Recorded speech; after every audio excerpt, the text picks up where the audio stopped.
My name is Ward Minnis, and you're listening to the Seven Skeletons podcast. Seven Skeletons is a limited series art experience that tells my story and the story of my family, the family of Bahamian artists that includes my father, Eddie Minnis, through the lens of our lifelong relationship with the Jehovah's Witness religion. For a transcript of this podcast with supporting images, please visit the mentalslavery.com website. You can find the link in the show notes. There you can leave a comment or feedback on this episode or on the project as a whole. You can also see the original painting that is paired with this episode. So without further ado, buckle up and sit tight. I'm bringing 7 skeletons out of the family closet. This episode is the second skeleton. It's titled, Using the C Word Responsibly.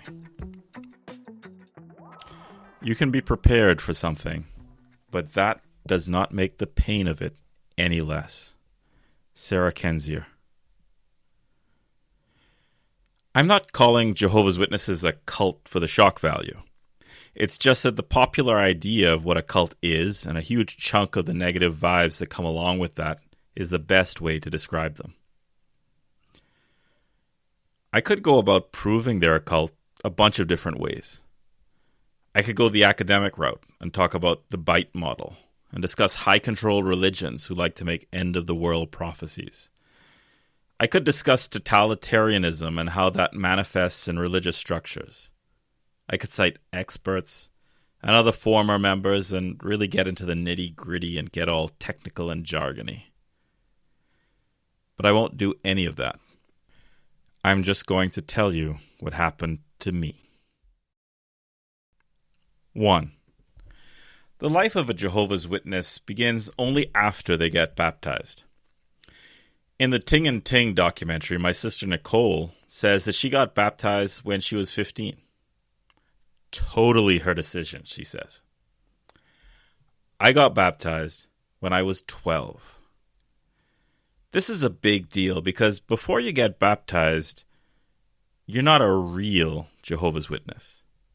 You're not even a member. You're just affiliated. For one thing, baptism makes you eligible for a lot of witness perks. For example, my sisters could become what they call pioneers. Back then, that was someone who put in 1,000 hours a year evangelizing. And eventually, I did that too. As a male, though, I had access to more perks than they did. I got to carry the microphone in the witness meetings, play the songs from the cassettes to start and end the services. I was even able to say prayers. Eventually, I took fuller advantage of all that maleness and became a ministerial servant, which was a crucial step up the ladder, with the next rung being elder. What I didn't think about at the time, and how could I since I was only 12, was that getting baptized also gave the witnesses the power to kick me out. Getting kicked out of the witness religion was called disfellowshipping. It happens via an announcement made near the end of one of their meetings. A somber-looking man would go up to the podium and say, "So-and-so has been disfellowshipped." And just like that, would take all the air out of the room. That phrase, as simple as it sounds, has crazy power. I remember a time when I was talking and laughing with someone before a meeting started, then that announcement happened for them. And when the meeting was finished, I wouldn't talk to them again. In fact, no one would. We all barely even made eye contact. The not talking part continued outside the Kingdom Hall too. Word would spread fast to all the witnesses in Nassau, and the disfellowship person would go from having a whole bunch of witness friends to none at all. Jehovah's Witnesses practice shunning of former members, and disfellowshipping makes someone a former member. Witness teachings even tell parents and siblings not to talk to their disfellowshipped family member. It's as if the announcement killed the person on the spot. If the person grovels to the elders, and grovels for at least a year, they may be let back into the flock.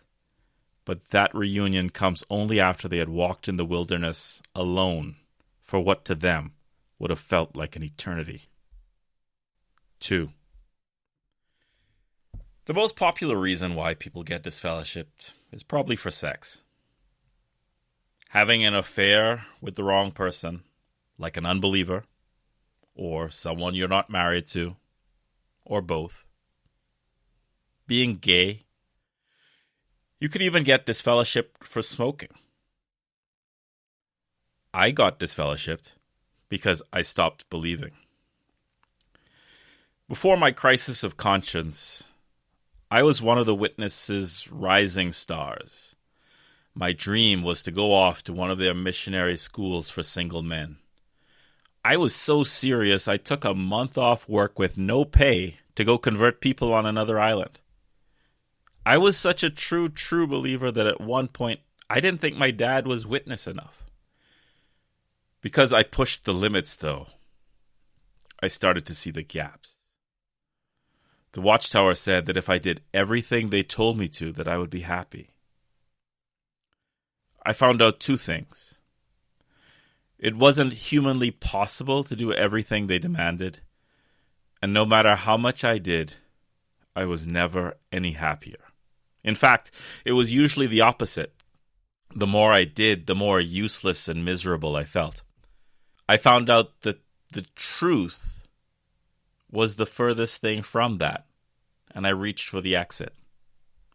I knew, though, that leaving would mean death for me.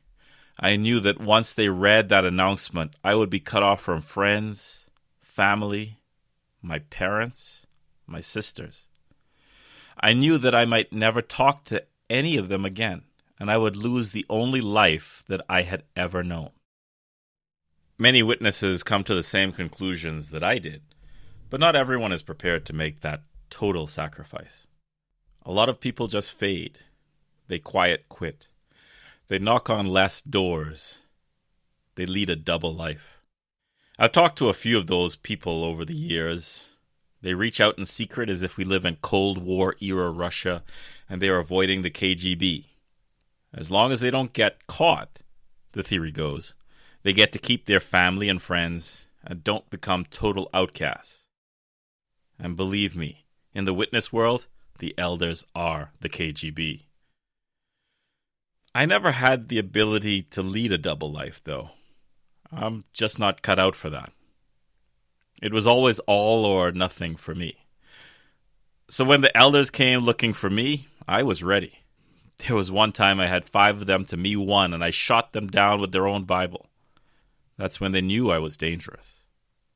That's when they knew they had to get rid of me. When I was finished standing up to them, I went home, sat down, and cried. I knew it was going to happen to me in theory, but I had no idea what it was really going to be like. The announcement was coming, but it was coming for me this time. Once it came, I knew that in a very real sense, I would be no more. 3. I had to go down this road to find the absolute truth about what Jehovah's Witnesses believe. And it has nothing to do with the Bible, or morality, or even God. When you boil it all down, Jehovah's Witnesses have to believe whatever is currently printed in the Watchtower magazine. If the Watchtower tells my dad, my mother, my sisters not to speak or have anything to do with their son, their brother who is disfellowshipped, then by damn, that's what they're going to do. Now tell me that ain't a cult.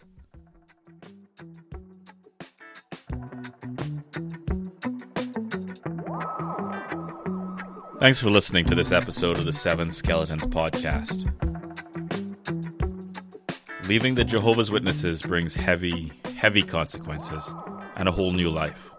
In the next episode, I'll go through that with you and where me and my family are at after 20 years of shunning.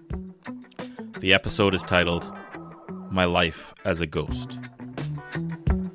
Please visit the mentalslavery.com website for bonus posts and original artwork related to this program. I'm Ward Minnis, and we'll talk more soon.